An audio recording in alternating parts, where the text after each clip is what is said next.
कुंती ने भगवान श्री कृष्ण से क्या वरदान मांगा? कुंती और श्री कृष्ण संवाद। महाभारत का भीषण युद्ध समाप्त हो चुका था। धर्म की विजय हुई थी। अधर्म पर सत्य का परचम लहरा रहा था। पांडवों को उनका हक मिल गया और युधिष्ठिर हस्तिनापुर के सम्राट बन गए। धृतराष्ट्र ने सभी पांडवों को अपना लिया। अब श्री कृष्ण, जिन्होंने धर्म की स्थापना के लिए पूरा यज्ञ रचा था, अपने सभी कर्तव्यों से मुक्त हो चुके थे। उन्हें लगा अब समय आ गया है द्वारका लौटने का। यह समाचार सुनकर सभी लोग एक एक कर श्री कृष्ण से मिलने आए।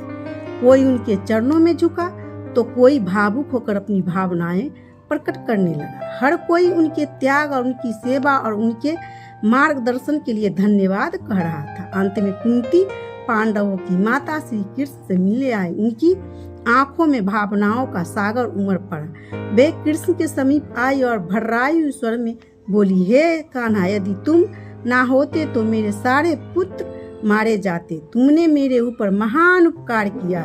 तुम तो मेरे लिए साक्षात भगवान हो। श्री कृष्ण मुस्कुराए। उन्होंने कुंती के आंसू पोंछे और बोले, आज मेरी बुआ ने मुझे भगवान कहा। इससे बड़ा कोई सम्मान मेरे लिए नहीं हो सकता। मैं बहुत प्रसन्न हूँ। इसलिए आज जो भी मुझसे वरदान मांगना चाहता है निसंकोच मांग सकता है। सभी ने अपने अपने मन चाहे वरदान मांगे और विदा ले लिए। अंत में कुंती की बारी आई। श्री कृष्ण ने प्रेम पूर्वक पूछा, बुआ, आप मुझसे क्या चाहती हैं? जो भी मांगोगी मैं पूर्ण रूप से दूंगा।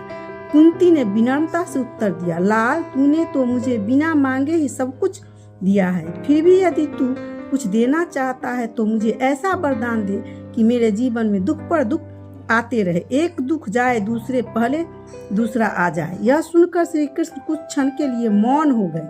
उनकी आंखें नम हो गई। उन्होंने गहरी सांस ली और बोले, बुआ, मुझसे नहीं लगता कि आपने जीवन में कभी सुख रहा होगा। पूरा जीवन तो आपके कष्टों में ही बीता है।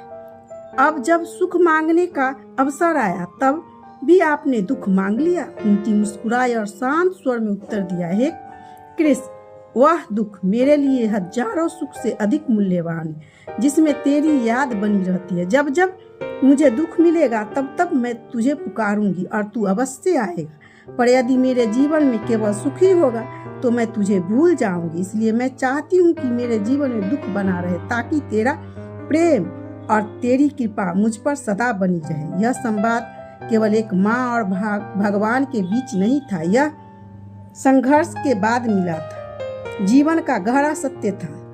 सुख और दुख दोनों जीवन में के हिस्से हैं। यदि दुख में यह स्मरण रहे कि यह संघर्ष के बाद मिला है तो हर अहंकार से बच सकते हैं। यदि दुख में यह विश्वास बना रहे कि यह अस्थायी है और ईश्वर की कृपा से सुख अवश्य आएगा तो हम कभी टूटेंगे नहीं। अक्सर इंसान सुख में ईश्वर को भूल जाता है और दुख में उन्हें याद करता है, परंतु जो हर परिस्थितियों में प्रभु को स्मरण करता है वही सच्चे अर्थों में आध्यात्मिक उन्नति प्राप्त करता है। संघर्ष ही जीवन को दिशा देता है। सुख हमें आराम देता है, पर दुख हमें नई सोच, नया मार्ग और भीतर से शक्ति देता है।